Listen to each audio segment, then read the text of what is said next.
Welcome to Business Innovators Radio, featuring industry influencers and trendsetters sharing proven strategies to help you build a better life right now. Hi, and welcome to Business Innovators Radio. I'm your host, Ken Sherman. Today we're talking with Dr. Steve Broe.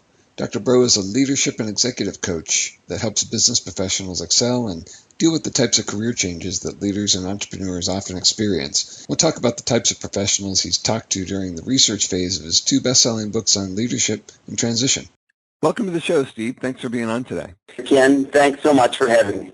So, Steve, tell us a little bit about your perfect prospect. What types of people do you typically like to work with?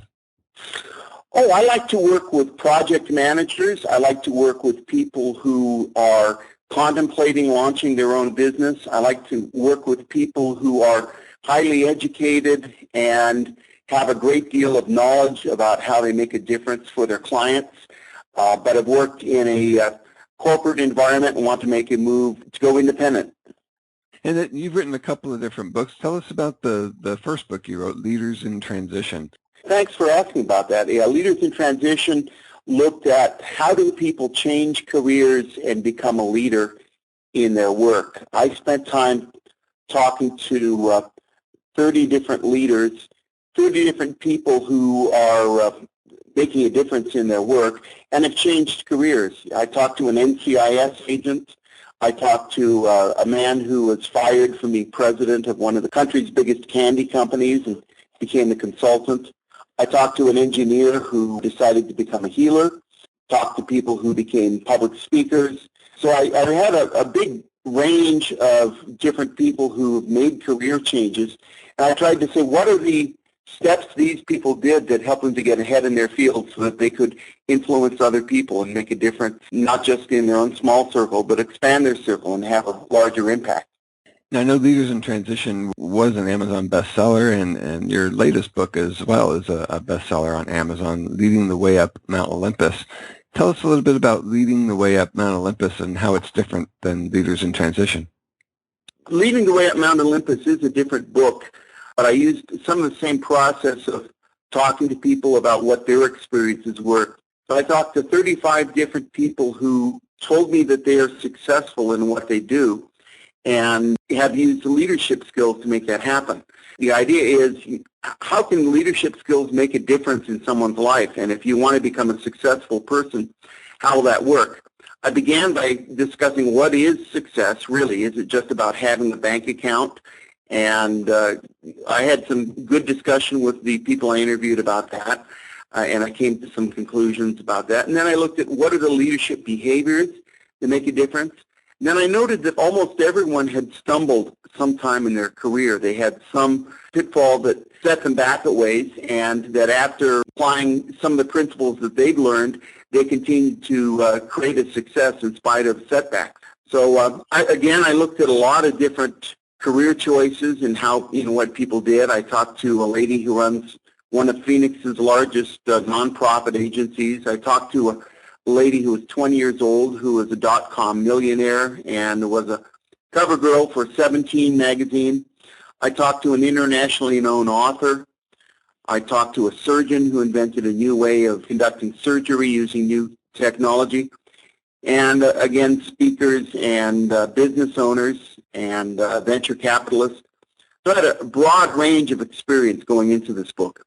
You did. You talked to a wide range of people, not just any one particular niche or anything. So the way you collected ideas and stories was really a diverse range of professionals out there that you spoke with. Is that right? I'll tell you, Ken, it was one of the nicest experiences in my working career is having the chance to create discussions about what people did that brought success to their lives. It was thrilling. It was inspiring. It felt so positive, and I'd like to think some of what they've learned has rubbed off on me. Were you moved by any of the success stories in preparing your book of some of the people you spoke with, the book Leading the Way Up Mount Olympus? Yeah, of course I was. There was one lady who had built a career in the publishing industry. She'd been an employee rather than a business owner, but she built a solid reputation in medical publishing with a number of different works. And she built a team of people around her that were very talented and highly successful. Then all of a sudden, she found out that her publication was being sold and that everyone on her team, including herself, were going to have another 6 to 9 months worth of work, and then everyone was going to be let go. And she faced the prospect of saying, these people may walk out the door as soon as they learn that their jobs are going to be terminated. She spoke to all of her team. She encouraged them to do their best work, to stay on as long as they could, and to let them know that their reputation would be established by what they did under times of change. And to their credit, everyone on her team stayed on with this publisher until their transition point came. And she helped all of the members of her team create new careers in the publishing field after that. These people could have been overwhelmed by fear and doubt and by negativity, but she made it possible by her leadership, demonstrating that there were new choices for them and that they had new outcomes. Another man, Bob Barnhill, had launched a business speaking to attorneys and CPAs about making a difference with their clients. His business required that he fly all over the country. 1 month after launching his business, he was in a plane that crashed. Ken, I know you're a pilot. I know that's something you probably had a chance to think about. Bob walked away from that crash, wasn't hospitalized long, and everything turned out okay. But imagine the psychological impact of having that kind of experience and then saying, in order to succeed in my business, I need to keep doing this, need to keep getting on planes, and need to push forward to meet my business all over the country. His business continued to grow. He felt like he'd been fairly successful in his business, and judging by the number of people who credited him in the work that he did, I absolutely believe he had a big success in his business. So, Steve, you've talked to a lot of different successful people from a diverse range of industries. Why do you think it's important to help people become successful? What does success mean to people? I think there's some life principles. I think there are some metaphysical principles that work here. From my experience, that's involved all the time in helping people. They help people succeed their work. They help people build skills and become more effective. And those people who were helped by a leader never forget about it. So think about it. If you're good at what you do and you've been successful, you probably have been helped by other people. It seems to be kind of a natural law that successful people do their best to help other people grow and succeed.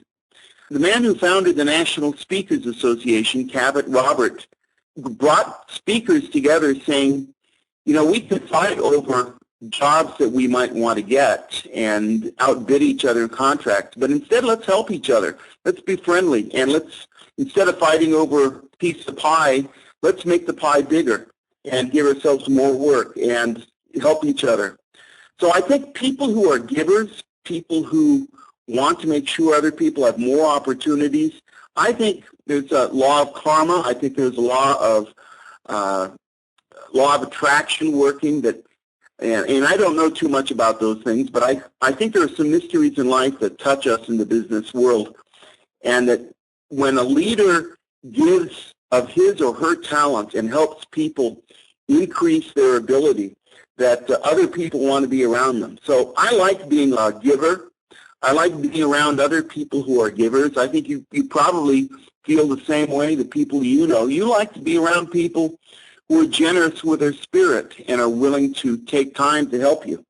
We deal with people all the time who are limited in what they give, but leaders have an authentic caring about wanting to make a difference in the good things that happens to others. Steve, success means different things to different people. Is it just money in a bank account that means success, or what is it that you found after you've talked to all these people? Is success the same for everyone, or does it mean different things to different people? What do you think success is exactly? Is it a big fat bank account? Well, no, absolutely not. The bank account is only one good way of keeping score. It's nice to have a big bank account, but it's really kind of shallow.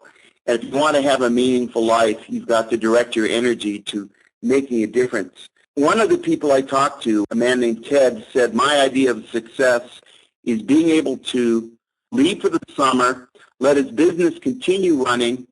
He could take a vacation in Spain, rent a house of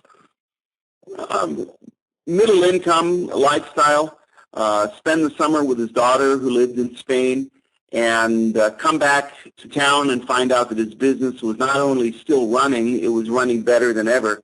That's got to be a successful feeling. I've created these 4 criteria that I call my ideas of success, and that you need to have all 4 of these qualities if you're really going to have success. For me, success always involves an increase in happiness. If you have a condition in life that comes up and you're not happy about it, it's hard to feel like that's successful. Secondly, success is always shared. It's not enough for a person just to sit in a dark room and feel like they've accomplished something and gloat over their experiences of triumphing over others. We want to be around other people who know what we've done. We want to be able to help other people, help the people we love and help the people we care about. So if you aren't sharing some of your success in some ways with other people, I think the experience of success is limited. I believe that success really almost always has a financial component. If you aren't increasing your wealth at some level, it's not full. And finally, success is sustained. It's not just a one-time experience. It goes on for a while. It becomes either a permanent condition or a major part of one's life. It goes on. Again, happiness, shared experience, the money component, and sustained. I think you need to have all 4 qualities in order to really say, I've had a successful effort, I've had a successful life. We're talking about really 2 separate things. We're talking about success and leadership, and then being successful in leadership. Let's talk a little bit about leadership specifically. Is there a big fallacy about leadership that you see when you talk to leaders out there? Oh, yes. Yeah, there sure is. One friend of mine said, Steve, why are you studying leadership? When I think of leaders, I think of someone barking out orders to other people. And that's not what I think about at all. Leadership is positive influence. It is having the ability to bring people forward and to engage their minds and to take them to the land of Oz. Something good is ahead of them. But the fallacy is that it's a voice of authority, being a boss or someone who's got the power to make a decision over your life. For my mind, real leaders have to earn their right to influence people. The executive manager for a company may have the right as an employer to tell people what to do, but to really capture their hearts and minds and to say, this is worth doing, the leader needs to influence other people by earning the right.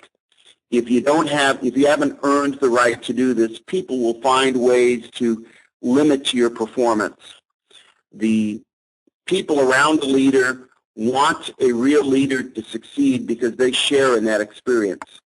So the fallacy is, don't be an order giver. People aren't going to respect you for giving orders. Instead, encourage people to do good things. Show them why it's in their interest to follow you. So, Steve, can someone improve their leadership skills? What if someone's in a leadership position, but they want to be a better leader or more of a leader? What are some of the steps they can take? Really, the journey of being a good leader is all about lifelong learning. I'm reading a book right now by Marshall Goldsmith that tells us what got you here won't get you there. The success principles that got you to one level of performance are probably not going to work in the next level of work. So leaders have to continuously be involved in challenging the way they interact with other people and with adding knowledge to their repertoire, adding knowledge about technology, adding knowledge about emotional intelligence, finding new challenges that need to be met. One of the best ways to grow as a leader is to be mentored or to have a coach. Leadership is a social experience. The people who work with great leaders have some of that experience rub off on them. The learning from someone who's been there is absolutely essential. You can get some of it from a book. Book experience about leadership is valuable, but when you have a relationship with someone who's been to the top of Mount Olympus and has faced some big challenges, that person can have a customized approach to help you take some big steps forward. Steve, being that you've spoken with so many leaders, I'm curious, do you think there's an innate ability for people to lead, or that it's 100% learned? You've spoken with a lot of leaders. Do you find that earlier in their lives they exhibited leadership tendencies, or is this something that they were coached into or learned somehow? Oh, I think there are some people who have natural talents in leadership, and some of us have grown up in households where we've had favorable training from an early age about how to work with people. But all of the lessons of leadership can be open to all of us. The big question is, as an adult, how open are you to responding to challenges? How open are you to learning? And are you willing to grow? Are you willing to question your own assumptions about the way you work?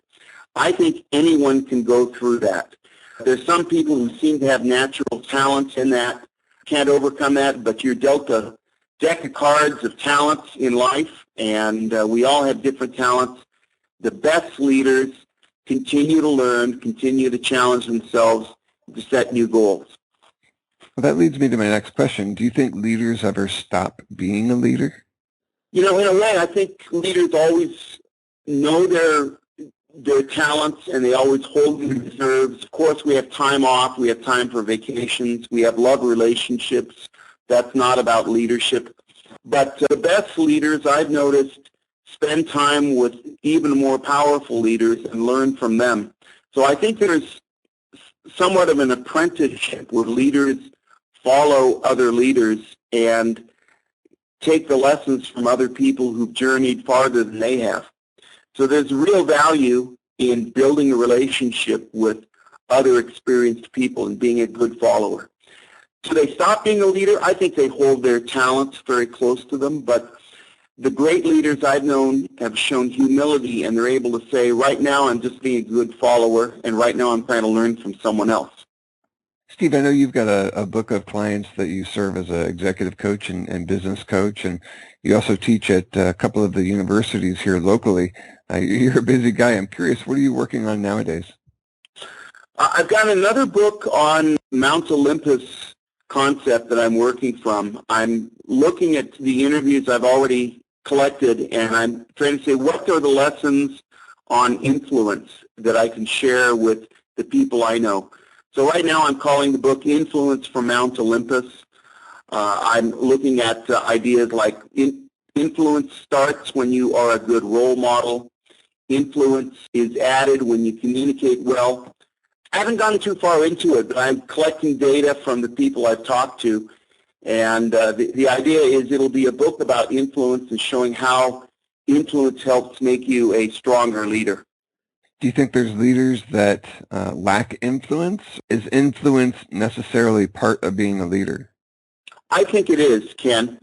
If someone has authority over other people but doesn't have influence, we might call that person a tyrant. We might call that person a hard-headed boss, someone who doesn't care about us. And we probably, if that person doesn't have influence power over us, we probably aren't going to be too involved in jumping in with our spirit to help make things happen. If it's only an order giver, people don't respond well. And so one of the things you obviously do is help people with being a more effective leader and being more successful. Do you help clients here just locally in the Phoenix market, or are you able to help people all over the country?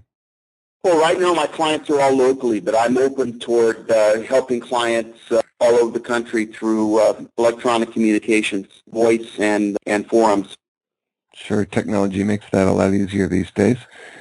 Well, Steve, thank you for coming on today. I appreciate your time talking with us about success and leadership and how the two coexist, and about your experience interviewing people for your book, Leading the Way Up Mount Olympus, and your next book. We're looking forward to that coming out. Thank you so much, Ken. It's been a delight. You can tell your listeners that Leading the Way Up Mount Olympus is available on Amazon, and it's also got a Kindle version. I'd love to talk to people who have a question on leadership or success. They can reach me at steve@stevebroe.com. Great. Thanks, Steve. I appreciate it. Thank you, Ken. Thanks for listening to Business Innovators Radio. To hear all episodes featuring leading industry influencers and trendsetters, visit us online at businessinnovatorsradio.com today.